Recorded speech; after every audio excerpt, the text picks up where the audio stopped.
Hello and welcome to Sea of Nerves, the show that provides the lifeboat on the journey to healing the mind, body, and spirit from chronic disorders.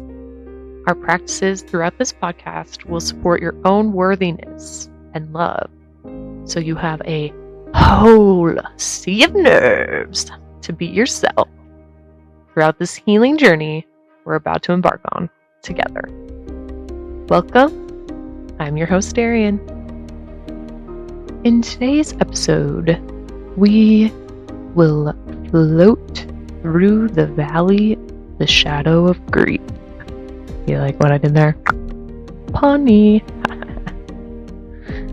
We have discussed denial in the self to chaos to reorder, where we learn to blow up our old structures, especially those that no longer serve us. And we learn to build a new one, again and again and again. But what keeps us from building when peepee-eyed isolation creeps to the surface and pulls us under, keeps us in a dark cycle of rage. And that's also where we discussed in the 2-part episode of Rage Against the Everyday and the power of anger, especially left undressed. Well, I got good news for you today, warriors of the world. We are officially halfway through the valley that is our shadow counterpart, grief. I wanted to take time on this mid-segue, if you will, as the entire reason I started this podcast was this topic to begin with, just grief. I myself was having a hard time working through grief, and I couldn't find much out there to just help me through each process of it and each stage of it.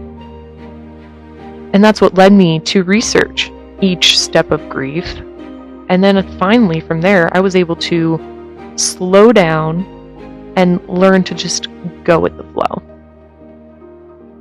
And that's what I'm hoping to do here with you as well.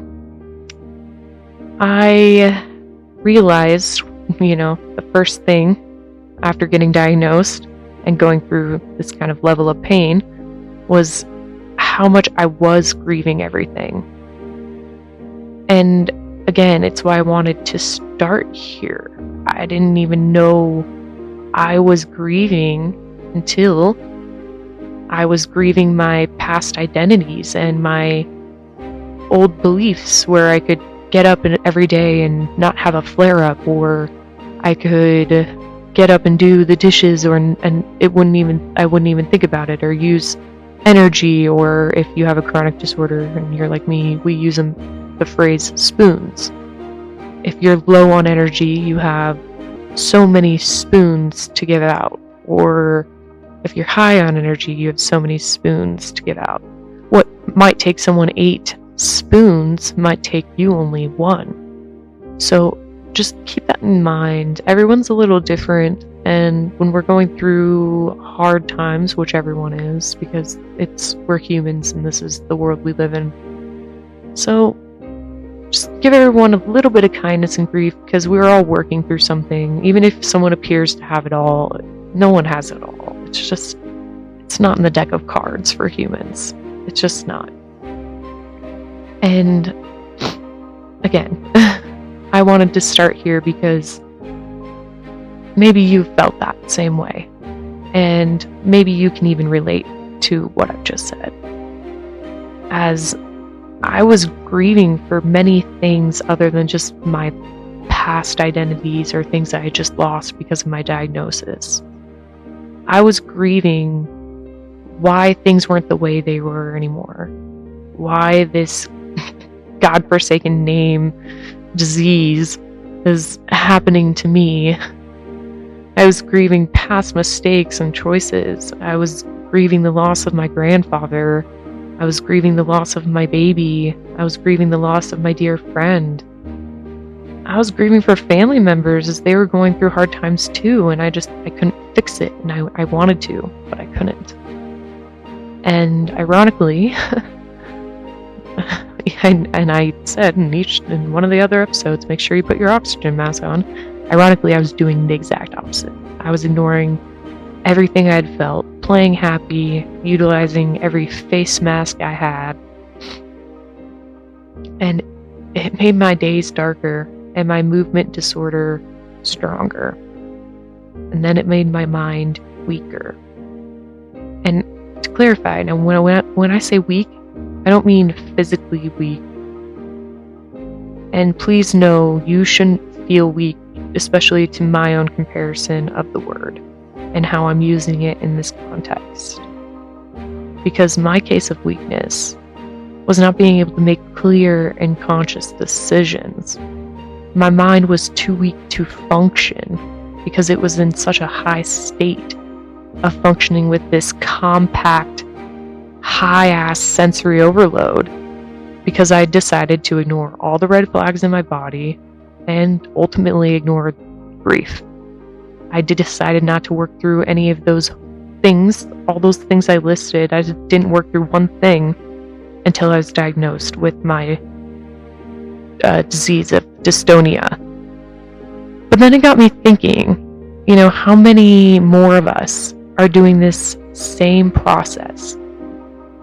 I mean, I'm a beginner at this, and it's why I took the chance of interrupting the flow of this podcast to better explain what and why my podcast exists. And my hopeful intention is being able to guide you through grief. Because there's not a lot out there to help you, and I want to help you. And if you look up the stages of grief, you can see we're almost there. We are almost there. And we're about to get to the completion of accepting what is right now in this moment. And that includes accepting and loving who and where you are right now. Because you deserve to. You are unique, special, and no one else is going to be you. No one else can experience what you can experience. Chronic disorder, not chronic disorder, all of it. No one can experience what you have. And only you get to share that story with the rest of us. Only you. And you're made out of the same things that the sun, the moon, the stars, the earth. We're all made out of the same thing. So you can do it. I know you can. I know you can love where you are right now. But here's the thing. We will encounter grief again. Because that's the collection of life. So it's going to happen. And we just have to continue forth. But I'll be here with you at all times to help keep you afloat through the darkness. And I'll be by your side the whole way. So I hope you can leave any intention that you need to do this alone at the very shore, leave it there, and climb aboard our safety boat. As we'll be together. We can guide each other through this fog, this darkness, and ultimately, fear of all fears, unknown. We'll be here together to conquer the unknown. And in that, we can embrace our unique selves and cultivate a life worth living. I really hope you join me in the following weeks as we continue to finish out the last of these stages of grief. Will you join me? Until next time, remember how capable you are, and no one or nothing can stop you. Go let them know who you are, warriors. Until then, I'll see you here